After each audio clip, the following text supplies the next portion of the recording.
ಕನ್ನಡ ನಾಡು, ಇದು ಕನ್ನಡಿಗರ ನಾಡಿಮಿಡಿತ.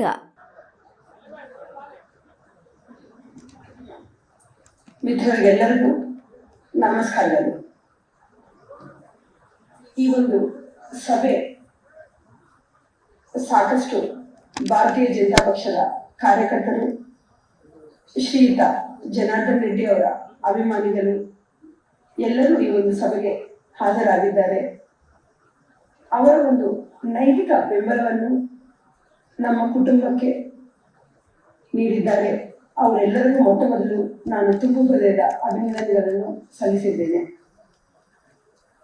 ದೈವಭಕ್ತಿ, ದೇವರ ಮೇಲೆ ನಂಬಿಕೆ ಇರುವ ಶ್ರೀಯುತ ಜನಾರ್ದನ್ ರೆಡ್ಡಿ ಅವರು ಯಾವತ್ತಿಗೂ ಯಾರಿಗೂ ಮೋಸ ಮಾಡಿಲ್ಲ. ಅವರು ಕೇವಲ ಒಂದು ರಾಜಕೀಯ ಕುತಂತ್ರಕ್ಕೆ ಸಿಲುಕಿದ್ದಾರೆ. ಯಾವತ್ತಿಗೂ ಸತ್ಯಕ್ಕೆ ಜಯ ಸಿಗುತ್ತದೆ. ಅವರು ಅವರ ಸಾರ್ವಜನಿಕ ಜೀವನದಲ್ಲಿ ಯಾರಿಗೂ ಮೋಸ ಮಾಡಿಲ್ಲ. ಜಾತಿನ ಇಟ್ಟುಕೊಂಡು ರಾಜಕೀಯ ಮಾಡಿಲ್ಲ. ಅವ್ರಿಗೆ ಜಾತಿ, ಕುಲ, ಮತ ಭೇದ ಯಾವತ್ತಿಗೂ ಇಲ್ಲ. ಅದು ನಿಮ್ಮ ಗಂಗಾವತಿಯಲ್ಲಿ 60 ವರ್ಷಗಳ ನಂತರ ಏನು ನಮ್ಮ ಮುನ್ಸಿಪಾಲಿಟಿ ಅಧ್ಯಕ್ಷರಾಗಿದ್ದಾರೆ ಮೌಲಾ ಸಾಬ್ ಅವರು, ಈಗ ಮಹಿಳೆಯರಿಗೆ ಒಂದು ಅವಕಾಶವನ್ನು ಮಾಡಿಕೊಟ್ಟಿದ್ದಾರೆ ಜನಾರ್ದನ್ ರೆಡ್ಡಿ ಅವರು. ಅದರ ಮೂಲಕ ನಿಮ್ಮೆಲ್ಲ ಜನಾರ್ದನ್ ರೆಡ್ಡಿ ಅವರ ವ್ಯಕ್ತಿತ್ವ ಏನು ಅಂತ ಗೊತ್ತಾಗುತ್ತೆ.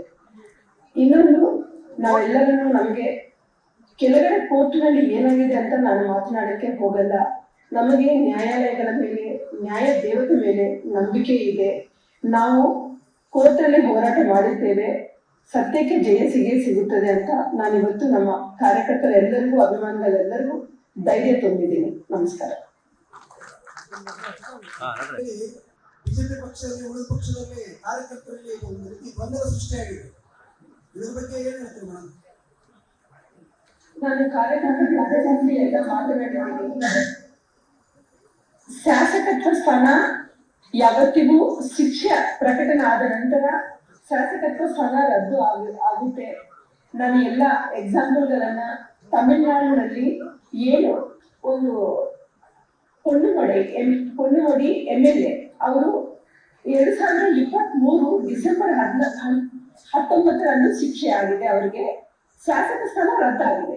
ಆದ್ರೆ 2024 ಮಾರ್ಚ್ 11 ಅವರಿಗೆ ಶಿಕ್ಷೆ ಸ್ಥಗಿತ ಆಗಿದೆ. ಶಾಸಕ ಸ್ಥಾನ ಬಂದಿದೆ. ಅದರ ಜೊತೆಗೆ ಉನ್ನತ ಶಿಕ್ಷಣ ಸಚಿವರು ಆಗಿದ್ದಾರೆ. ಎಷ್ಟು ಏನೂ ಇಲ್ಲ. ನಮ್ಮ ಒಂದು ರಾಜ್ಯದಲ್ಲಿ ನಮ್ಮ ಕಾರವಾರ ಶಾಸಕರಿದ್ದಾರೆ, ಸತೀಶ್ ಶೈಲ್ ಅವರಿದ್ದಾರೆ. ಅವರಿಗೆ 6 ಕೇಸುಗಳಲ್ಲಿ, ಒಂದೊಂದು ಕೇಸುಗಳಲ್ಲಿ 7 ವರ್ಷ ಶಿಕ್ಷೆ ಆಗಿದೆ. ಆದ್ರೆ ಅವರಿಗೆ 1 ತಿಂಗಳ ಅನಂತರ ಶಿಕ್ಷೆ ರದ್ದಾಗಿದೆ. ಅವರಿಗೆ ಶಾಸಕತ್ವ ಸ್ಥಾನ ಬಂದಿದೆ. ನಮ್ಮ ಶ್ರೀಯುತ ರಾಹುಲ್ ಗಾಂಧಿ ಅವರು ನೀವು ನೋಡಿದ್ದೀರಿ. ಅದನ್ನ ನಾನು ಉದಾಹರಣೆಯಾಗಿ ನಾನು ಹೇಳಿದ್ದೀನಿ. ಅವರಿಗೆ 4 ತಿಂಗಳ ಅನಂತರ ಶಿಕ್ಷೆ ಪ್ರಕಟಣೆ ರದ್ದು ಆಗಿದ ನಂತರ ಶಾಸಕತ್ವ ಸಂಸದ ಸ್ಥಾನ ಹಿಂತಿರುಗಿ ಬಂದಿದೆ. ಯಾವುದೇ ಕಾರಣಕ್ಕೂ ನಮ್ಮ ಬೆಂಬಲಿಗರಾಗಲಿ, ಭಾರತೀಯ ಜನತಾ ಪಕ್ಷದ ಕಾರ್ಯಕರ್ತರಾಗಲಿ ಎದೆಗೊಂಡು ಸುಳ್ಳು ಸುದ್ದಿಗಳನ್ನು ಎಬ್ಬಿಸೋದು ಬೇಡ. ನಮಗೆ ಹೈಕೋರ್ಟ್ ನಲ್ಲಿ ಜಯಕ್ಕೆ ಸಿಗುತ್ತೆ ಜಯ ಅಂತ ನಾನು ಅವರಿಗೆ ಹೇಳಿದೆ. ಜನಾರ್ದನ್ ರೆಡ್ಡಿ ಅವರ ಉತ್ತರಾಧಿಕಾರಿ ಲಕ್ಷ್ಮಿ ಅರುಣಾ ಮೇಡಮ್ ಅಂತ ಹೇಳ್ತಾ ಇದ್ದಾರೆ. ಇದು ಎಷ್ಟು ಮಟ್ಟಿಗೆ ಸತ್ಯ ಆಗ್ಬಹುದು ಅಂತ ಆ ಒಂದು ಪ್ರಶ್ನೆನೇ ಉದ್ಭವ ಆಗಲ್ಲ. ಯಾಕಂದ್ರೆ ನಮಗೆ ಹೈಕೋರ್ಟ್ ಮೇಲೆ ನಂಬಿಕೆ ಇದೆ, ನ್ಯಾಯಾಲಯಗಳ ಮೇಲೆ ನಂಬಿಕೆ ಇದೆ. ನಾವು ಹೈಕೋರ್ಟ್ ಅಲ್ಲಿ ಹೋರಾಟ ಮಾಡ್ತೀವಿ, ಸುಪ್ರೀಂ ಕೋರ್ಟ್ ಅಲ್ಲಿ ಹೋರಾಟ ಮಾಡ್ತೀವಿ. ಸತ್ಯಕ್ಕೆ ಜಯ ಸಿಗುತ್ತೆ. ನಿಮ್ಮೆಲ್ಲರನ್ನು ನಾನು ಒಂದೇ ಒಂದು, ಯಾರೇ ಆಗ್ಲಿ ಧೈರ್ಯ ಕಳ್ಕೊಬೇಡ್ರಿ. ನಾವು ಯಾವತ್ತಿಗೂ ಎದೆಗೊಂಡವರಲ್ಲ. ನಾವು ಹೋರಾಟ ಮಾಡ್ತೀವಿ.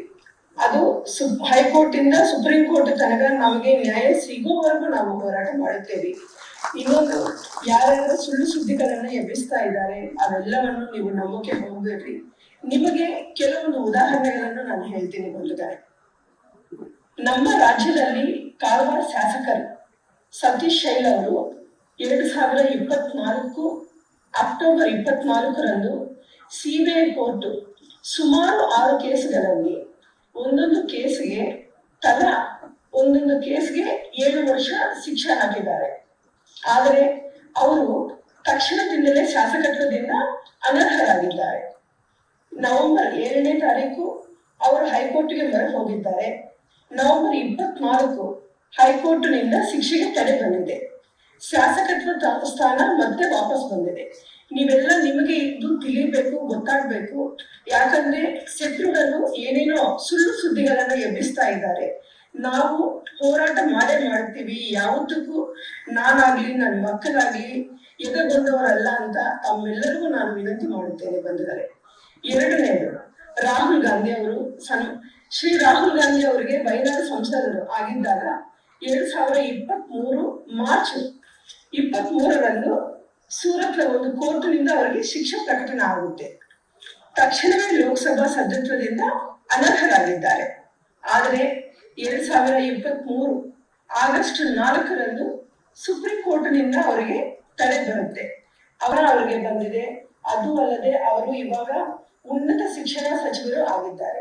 ಈ ಎಲ್ಲಾ ನೀವು ಉದಾಹರಣೆಗಳನ್ನು ಮನಸ್ಸಿನಲ್ಲಿ ಇಟ್ಟುಕೊಂಡು ನಮಗೆ ನೀವೆಲ್ಲ ಮಾಡೋದು ದೇವರಲ್ಲಿ ಪ್ರಾರ್ಥನೆ ಮಾಡಿ. ದಯಮಾಡಿ ಆಂಜನೇಯನ ಪಾದವನ್ನು ನಂಬಿಕೊಂಡು ಜನಾರ್ದನ್ ರೆಡ್ಡಿ ಅವರಿಗೆ ನೀವೆಲ್ಲ ಗಂಗಾವತಿ ಜನತೆ ಒಂದು ರಾಜಕೀಯ ಮರು ಜನ್ಮವನ್ನೇ ಕೊಟ್ಟಿದ್ದೀರಿ. ನಿಮ್ಮನ್ನು ನಾವು ಯಾವತ್ತಿಗೂ ಕೈ ಬಿಡೋದಿಲ್ಲ. ಅದು ಏನೇ ಆಗ್ಲಿ ರಾಜಕೀಯ ಅಂತ ನಾವು ಪಕ್ಕಕ್ಕಿರೋಣ. ರಾಜಕೀಯ ಇದ್ರೂ ಇಲ್ಲದೆ ಇದ್ರು ನಾನಾಗ್ಲಿ ನನ್ನ ಮಕ್ಕಳಾಗ್ಲಿ ಯಾವತ್ತಿಗೂ ನಿಮ್ಮ ಜೊತೆಗೆ ನಾವಿರ್ತೀವಿ. ಯಾವುದೇ ಕಷ್ಟ ಸುಖಗಳಲ್ಲಿ ನಾವು ಭಾಗವಹಿಸ್ತೀವಿ ಅಂತ ನಿಮಗೆ ಇವತ್ತು ಮಾತು ಕೊಡ್ತಾ ಇದ್ದೀನಿ ಬಂಧುಗಳೇ. ಮತ್ತೊಮ್ಮೆ ತಮ್ಮೆಲ್ಲರಿಗೂ ನನ್ನ ಸಾಕಷ್ಟು ಜನ ಮುಖಂಡರುಗಳು ಹೈದರಾಬಾದ್ಗೆ ಬಂದು ನನ್ನನ್ನ ಮಕ್ಕಳನ್ನ ಮಾತನಾಡಿಸಿ ಧೈರ್ಯ ತುಂಬಿದ್ರು. ಎಲ್ಲಾ ಮುಖಂಡರುಗಳಿಗೂ ಎಲ್ಲರಿಗೂ ಪ್ರತಿಯೊಬ್ಬರಿಗೂ ನಿಮ್ಮೆಲ್ಲರ ಹೆಸರುಗಳನ್ನು ಹೇಳುತ್ತಾ ನನ್ನ 2 ಕೈಗಳನ್ನು ಜೋಡಿಸಿ ತಮ್ಮೆಲ್ಲರಿಗೂ ನನ್ನ ಧನ್ಯವಾದಗಳನ್ನು ತಿಳಿಸುತ್ತೇನೆ ಬಂಧುಗಳೇ. ಯಾರು ಎದುರುಗೊಳ್ಳೋದು ಬೇಡ, ನಾವು ಇದ್ದೇ ಇರ್ತೀವಿ. ಇದೆಲ್ಲ ಆದ್ಮೇಲೆ ನಾನು ಒಂದು ದಿನ ಪ್ರತಿಯೊಬ್ಬರ ಕಾರ್ಯಕರ್ತ ಮನೆಗೆ ನಾನೇ ಬಂದು ತಮ್ಮೆಲ್ಲರಿಗೂ ಧನ್ಯವಾದಗಳನ್ನು ತಿಳಿಸುತ್ತೇನೆ. ನಿಮಗೆ ಏನೇ ಆದ್ರೂ ಎಲ್ಲ ಉದಾಹರಣೆಗಳನ್ನು ನಾನು ಹೇಳಿದ್ದೀನಿ ಬಂಧುಗಳೇ. ಯಾವತ್ತಿಗೂ ನೀವು ಶಾಸಕ ಸ್ಥಾನ ರದ್ದು ಆಗೋದು ಅದು ತಾತ್ಕಾಲಿಕ. ಮತ್ತೆ ನಾವು ಹೋರಾಟ ಮಾಡೇ ಮಾಡ್ತೀವಿ. ಹೈಕೋರ್ಟ್ಗೆ ಹೋಗ್ತೀವಿ, ಸುಪ್ರೀಂ ಕೋರ್ಟ್ಗೆ ಹೋಗ್ತೀವಿ. ನಮಗೆ ಜಯ ಸಿಕ್ಕೇ ಸಿಗುತ್ತೆ. ನಮಗೆ ದೇವರ ಮೇಲೆ ನಂಬಿಕೆ ಇದೆ. ಮತ್ತೊಮ್ಮೆ ತಮ್ಮೆಲ್ಲರಿಗೂ ನಾನು ಮತ್ತೊಮ್ಮೆ ಅಭಿನಂದನೆಗಳನ್ನು ಧನ್ಯವಾದಗಳನ್ನು ತಿಳಿಸುತ್ತಾ ನನ್ನ ಈ ಮಾತುಗಳನ್ನು ಮುಗಿಸುತ್ತೇನೆ. ಜೈ ಹಿಂದ್, ಜೈ ಕರ್ನಾಟಕ. ಕೇಳ್ತಾ ಇದೆ ಮೇಡಮ್? ಮಾತಾಡಿ. ಇವತ್ತು ಒಂದಿರಾದ್ರಿಯ ಪೂಜೆ ಮಾಡಿಸುವ ಮುಖಾಂತರ ಆರಾಧ್ಯ ದೈವ ಚನ್ನಬಸವ ಸ್ವಾಮಿಯ ಆಶೀರ್ವಾದದಿಂದ ಮುಂದಿನ ದಿನಮಾನದಲ್ಲಿ ಇವತ್ತೇನು ಸಂಕಟವನ್ನ ಬಂದಿದೆ ಆ ಸಂಕಟವನ್ನು ನಿವಾರಿಸಲಿಕ್ಕೆ ಇವತ್ತು ಆಂಜನೇಯ ಮತ್ತು ಚನ್ನಬಸವ ಸ್ವಾಮಿ ಊರಿನ ದೇವತೆಯಾದಂತಹ ದುರ್ಗಾದೇವಿ ಈ ಸಂಕಟವನ್ನು ಹೋಗಮಾಡುವಂತ ಕೆಲಸ ಮಾಡ್ತಾ ಇದ್ದಾರೆ. ಇವತ್ತೆಲ್ಲ ಲಿಂಗಾವತಿಯ ಭಾರತೀಯ ಜನತಾ ಪಕ್ಷದ ಕಾರ್ಯಕರ್ತರು ಮತ್ತು ಜನಾರ್ದನ್ ರೆಡ್ಡಿ ಅಭಿಮಾನಿಗಳು ಎಲ್ಲರೂ ಪ್ರತಿಯೊಬ್ಬರು ಪೂಜೆ ಮಾಡುವ ಮುಖಾಂತರ ಇವತ್ತು ಜನಾರ್ದನ್ ರೆಡ್ಡಿಗೆ ಬಂದಂತ ಸಂಕಟವನ್ನು ಹೋಗಿ ಮಾಡ್ಲಿಕ್ಕೆ ಇವತ್ತು ದೇವರಲ್ಲಿ ಪ್ರಾರ್ಥಿಸಿದ್ದಾರೆ. ಇವತ್ತು ತಾವು ಧೈರ್ಯವಾಗಿರಬೇಕು. ರಾಜ್ಯದಲ್ಲಿ ಇವತ್ತು ತೆಗೆದುಕೊಳ್ತಕ್ಕಂಥ ಇವತ್ತು ದೇಶ ವಿದೇಶಗಳಲ್ಲಿ ಇವತ್ತು ಜನಾರ್ದನ್ ರೆಡ್ಡಿ ಅವರು ಒಂದು ಹೆಸರು ಆಗಿತ್ತು. ಅನೇಕ ಇರ್ತಕ್ಕಂಥ ಹಿಂದೆ ಹೇಳಿದೆ ರಾಹುಲ್ ಗಾಂಧಿ ಅವರು ತಮಿಳುನಾಡಿನಲ್ಲಿ ಉದಾಹರಣೆ ಕೊಟ್ಟಿದ್ರೆ ಆ ಧೈರ್ಯ ನಮಗಿದೆ. ಇವತ್ತು ಯಾರು ಏನು ಇವತ್ತು ಸಂದೇಶ ಕೊಟ್ಟರು ಅದಕ್ಕೆ ನಾವು ಉತ್ತರ ಕೊಡ್ತೀವಿ ಅಂತಕ್ಕಂಥ ಮಾತುಗಳನ್ನ ಹೇಳಿ ನಿಮ್ಮ ಜೊತೆಗೆ ಇರ್ತಕ್ಕಂಥ ವಿಧಾನಸಭಾ ಕ್ಷೇತ್ರದ ಹಿರಿಯರು ಮತ್ತು ಕಾರ್ಯಕರ್ತರು ತಾಯಿಗಳ ನಿಮ್ಮ ಜೊತೆಗೆ ಇರ್ತೀವಿ ಅಂತ ಹೇಳಿ ಇವತ್ತು ಮಾತಾಡಲಿಕ್ಕೆ ಬಯಸ್ತಕ್ಕಂಥ ಎಲ್ಲ ಅಭಿಮಾನಿಗಳಿಗೂ ಮುಂಚೆ ನಾನು ಮಾತನ್ನು ಮುಗಿಸ್ತೇನೆ. ಜೈ ಹಿಂದ್, ಜೈ ಕರ್ನಾಟಕ. ಮುಳುಗಿಲ್ಲಪ್ಪ, ದಯ ಹೊಡೆದು ದಬಸರಾಕತ್ತೀವಿ. ಇದು ಯಾವತ್ತಿಗೂ ನೆನಪಿಲ್ಲ ಅಂತಂದೇಳಿ ಎಲ್ಲಾ ನಮ್ಮ ಅಭಿಮಾನಿ ಬಳಗದವರ ವತಿಯಿಂದ ನಾನು ಎಲ್ಲ ತಮಗೆ ಸಾಹೇಬರು ಹೊರಗೆ ಬರ್ತಾರೆ. ಆ ಕೇಸ್ ಎಲ್ಲ ಕ್ಲೋಸ್ ಆಗ್ತಾವ ಅನ್ನೋದು ನಮ್ಗೆ ಧೈರ್ಯ ಇದೆ. ದೇವರಲ್ಲಿ ನಾವು ನಂಬಿಕೆ ಇಟ್ಟಿವಿ. ನಾವು ಕೆಲವೊಂದು ದೇವರಲ್ಲಿ ನಾವು ಸಂಕಲ್ಪ ಮಾಡಿ ಬಂದೀವಿ. ಕೆಲವೊಂದು ನಾವು ಸದಸ್ಯರು ನಗರಸಭಾ ಸದಸ್ಯರು ನಿಜವಾಗಲೂ ಭಾರತೀಯ